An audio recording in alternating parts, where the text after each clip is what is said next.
Buying games on Google Stadia is a risk.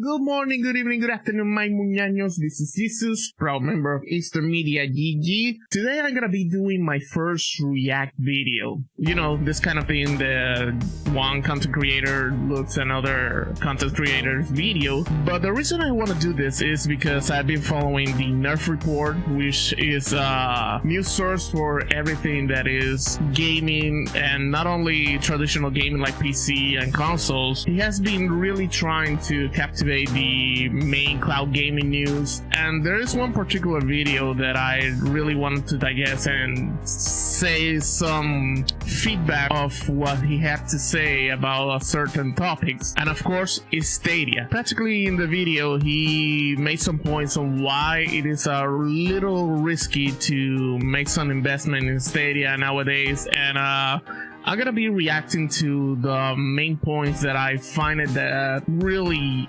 worth to have a conversation about it. So let's get into it.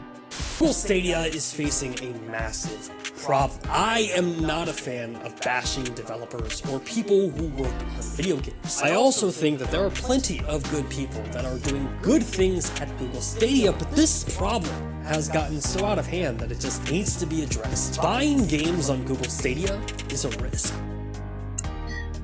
Here we go with the Google graveyard, goddammit. And I don't mean a risk in the sense that Stadia is going to shut down and you're going to lose all of your games.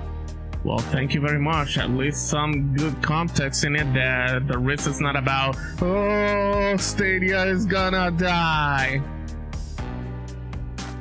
You don't know if a developer is going to continue to support that game on Stadia with patches, updates, or even DLC, which in some cases means that features like crossplay are completely broken. And in the past, I've always chopped this up to, well, problems with video games exist on every platform.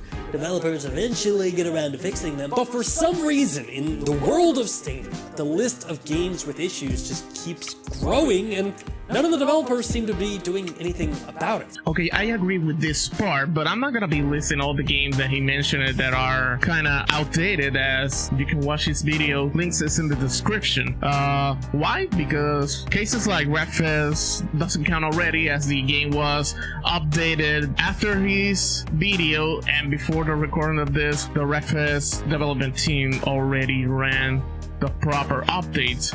But this is a main problem. I think it's more like half and a half problem. It is half the developers itself with their lack of commitment, and the other side is Google.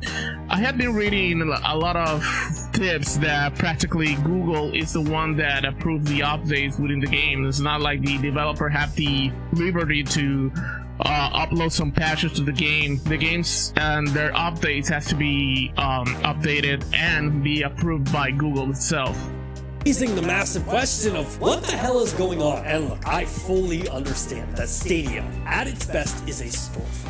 And outside of having to submit your game through various approvals and requirements, there really isn't much that Stadia can do to require developers to bring DLC patches or updates in a timely manner. That is outside of delisting, although I have some very serious doubts that Stadia would go as far to delist 20 plus games. Yeah, I agree that Google won't take that far to delist game if, I don't know, for whatever reason it is needed to. But the thing is that practically Google is being Google in terms of maybe they haven't understand yet how the market of gaming works, how development works, how delisting a game, I think it's not the proper way of dealing with this kind of problem or forcing the developers to keep up with the game, including DLCs and patches, because again, the factor that Google is the gateway of the updates, and I think, and this kind of reminds me of how Google works with the Google Play Store and how they approve updates and applications for Android devices. they're using the same technique for Google Stadia and definitely is backfiring. So I think that this is not entirely on the developers. As I said, this will be a 50-50, but now thinking about it, I think it should be 30% of the developers, 70% Google. Something needs to happen, because as a gamer, I am now looking at games on Stadia and I have to wonder, if I invest $60 to $70 into this game, will I get future content? Will the game be fixed if broken in a timely manner, or will I even be able to play with my friends on other platforms? And again, a lot of these issues are on the developers, who have either abandoned or deprioritized Stadia as a platform, either due to the small player base, the cost and time of fixing it doesn't justify the benefits, or it's an indie game that was made by 2 people and they're still trying to figure out how to fix the bug without breaking the game entirely. Either way, right now, we have a list of 20 games that are either broken or missing content, and that list continues to grow. I mean, it's to the point that earlier this year, the developer Outright Games was asked, hey, why aren't DLC expansions coming to Stadia? And they pretty much came out and said, DLCs were not part of our business plan of bringing games to Stadia. And while a decision like that is 100% on the developer, this is where I think that it's on Stadia to restore the confidence of its player base. Because quite frankly, I am getting to a point that I am having a hard time recommending that someone buys one of those 20 games on Stadia. And if I did, there would be a huge asterisk right next to it. Semi-agree with this. If a developer is no longer committed to Stadia, it's because they have found some hurdles, roadblocks, stone in the ways, and again, Google is the main factor here, so it's kind of a rhetoric question is why some developers have just giving game out of commitment but not really high on keep supporting Stadia.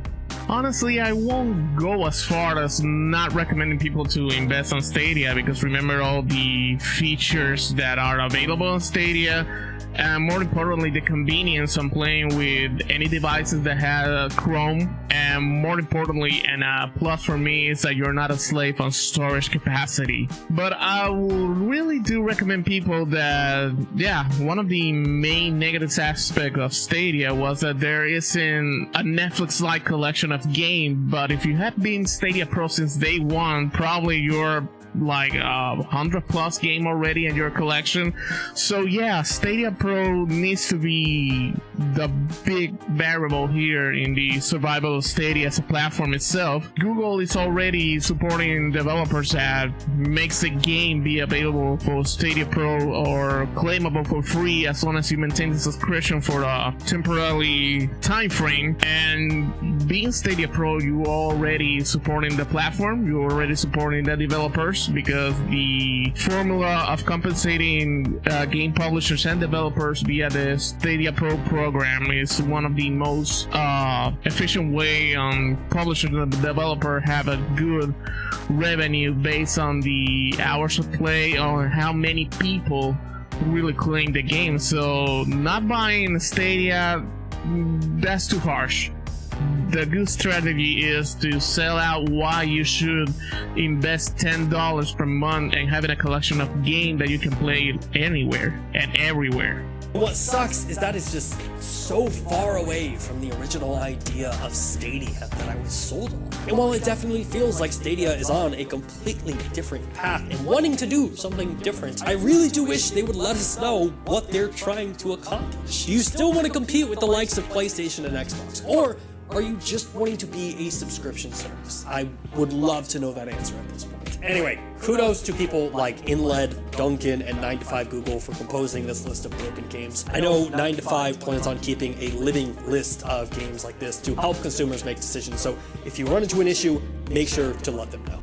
Yeah, I second the message. Practically the outlets, including 9to5 Google, he mentioned it, are my sources for everything Stadia related when I write for the GGS blog. It is good that we got this kind of open-mindedness, and I may agree with some of what he said, I may disagree on what he has said, and I find some midpoints on these 5-minute videos that you can again watch the full video. The link is in the description.